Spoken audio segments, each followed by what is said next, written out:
بسم اللہ الرحمن الرحیم۔ ایک جادوگر نے حضرت حسین کا کٹا سر کیوں خریدا؟ جب دشمنوں نے حضرت حسین رضی اللہ تعالیٰ عنہ کو کربلا کے میدان میں شہید کر دیا تو ابن زیاد نے حکم دیا کہ حسین کا سر کاٹ کر میرے سامنے لایا جائے۔ اس پر سمر نے جا کر حضرت حسین کا سر کاٹا اور پھر اپنے سردار ابن زیاد کے سامنے لا کر رکھ دیا۔ ابن زیاد حضرت حسین کا سر کٹا دیکھ کر بہت خوش ہوا اور اپنی چھڑی حضرت حسین کے سر پر مارنے لگا۔ اس نے حکم دیا کہ اب یہ سر یزید کے محل شام بھیجا جائے تاکہ حضرت حسین کے کٹے سر کو دیکھ کر لوگ عبرت حاصل کر سکے کہ جو بھی ہمارے بادشاہ کے خلاف جائے گا اس کا یہی انجام ہوگا۔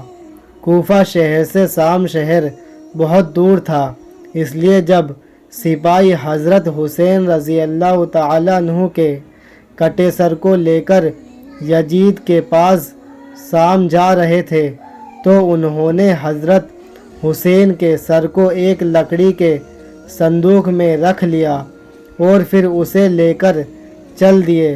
راستے میں جہاں کہیں بھی یہ سپاہیوں کا لشکر پڑاؤ ڈالتا اور کھانے پینے کے لیے کچھ دیر رکتا تو یہ سپاہی حضرت حسین کا سر اس لکڑی کے صندوق سے نکال کر تلوار کی نوک پر لگا کر رکھ دیتے تاکہ اس میں ہوا لگتی رہے اور وہ خراب نہ ہو۔ اسی طرح سفر کرتے کرتے وہ لوگ ایک رات عیسائیوں کی ایک عبادت گاہ کے پاس پہنچے۔ اس عبادت گاہ میں عیسائیوں کا ایک بہت بڑا جادوگر رہتا تھا۔ یہ سارے سپاہی حضرت حسین کا سر لے کر اس جادوگر کے پاس پہنچے اور کہنے لگے کہ ہم مسافر ہیں، اس لیے آپ کی عبادت گاہ میں رات گزارنا چاہتے ہیں، آپ ہمیں اجازت دے دیں۔ جادوگر نے اجازت دے دی۔ ان سپاہیوں نے وہ لکڑی کا صندوق ایک کمرے میں رکھ لیا اور لیٹ کر سو گئے۔ آدھی رات گزر چکی تھی اور وہ بوڑھا جادوگر بیٹھا کچھ جادو کر رہا تھا کہ تبھی اسے آسمان کی طرف سے ایک روشنی نظر آئی۔ وہ اس کی عبادت گاہ کی طرف بڑھتی آ رہی تھی اور پھر وہ روشنی اس کمرے کے اندر جانے لگی جس میں حضرت حسین کا سر رکھا ہوا تھا۔ یہ دیکھ کر وہ جادوگر بہت حیران ہوا اور وہ سمجھ گیا کہ اس لکڑی کے صندوق میں ضرور کوئی ایسی چیز ہے جو یہ سپاہی مجھ سے چھپا رہے ہیں۔ جادوگر نے رات میں ہی سپاہیوں کے سردار کو جگا کر پوچھا کہ مجھے بتائیں کہ اس لکڑی کے صندوق میں کیا رکھا ہے، کیونکہ میں نے ابھی آسمان سے ایک روشنی اترتی دیکھی ہے جو اس صندوق والے کمرے میں گئی ہے۔ تم مجھے سچ سچ بتاؤ کہ آخر اس صندوق کی حقیقت کیا ہے۔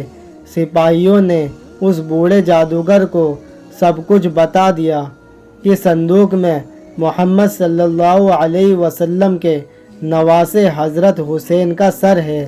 ہم نے اپنے سردار ابن زیاد کے حکم پر حسین کا سر کاٹا اور اسے اس صندوق میں رکھ کر یزید بادشاہ کے پاس لے جا رہے ہیں۔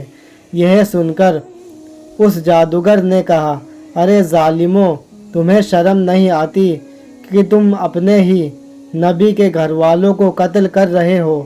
اگر آج ہمارے نبی حضرت عیسیٰ مسیح کے گھر والوں میں سے کوئی بچہ بھی زندہ ہوتا تو سر آنکھوں پر رکھتے، اور ایک تم ہو کہ اپنے ہی نبی کے گھر والوں کو قتل کر کے لے جا رہے ہو، تم کیسے مسلمان ہو؟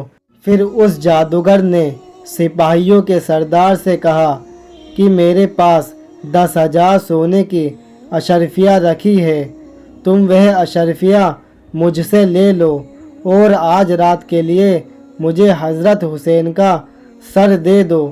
سردار نے کہا کہ یہ تو بہت اچھی بات ہے، تم مجھے اشرفیہ دے دو اور آج رات تم حسین کا سر اپنے پاس رکھ لو۔ جادوگر نے 10,000 اشرفیہ نکال کر سردار کو پکڑا دی اور پھر حضرت حسین کا سر لے کر اپنے کمرے میں آ گیا۔ اس جادوگر نے حضرت حسین کے سر کو غسل دیا اور پھر اسے ہاتھ میں لے کر پوری رات روتا رہا۔ صبح کے وقت اس جادوگر نے حضرت حسین کے سر کو دیکھتے ہوئے کہا کہ اے مبارک انسان، حسین میں گواہی دیتا ہوں کہ آپ کے نانا محمد صلی اللہ علیہ وسلم اللہ کے رسول ہیں، اور میں اللہ کو اپنا خدا مانتا ہوں اور آج سے مسلمان ہوتا ہوں۔ قیامت میں آپ اس بات کی گواہی دے دینا، اے حسین میں صرف اپنی ذات کا مالک ہوں، اتنے سارے سپاہیوں کا میں اکیلا مقابلہ نہیں کر سکتا۔ اور پھر صبح اس جادوگر نے حضرت حسین کا سر سپاہیوں کو واپس کر دیا اور سپاہی وہ سر لے کر یزید کے محل شام کی طرف چل دیے۔ دوستو، اگر ویڈیو اچھی لگی ہو تو ویڈیو کو لائک کیجئے، ہمارے چینل کو سبسکرائب کیجئے۔ ملتے ہیں اگلی ویڈیو میں ایک سچے واقعات کے ساتھ۔ السلام علیکم۔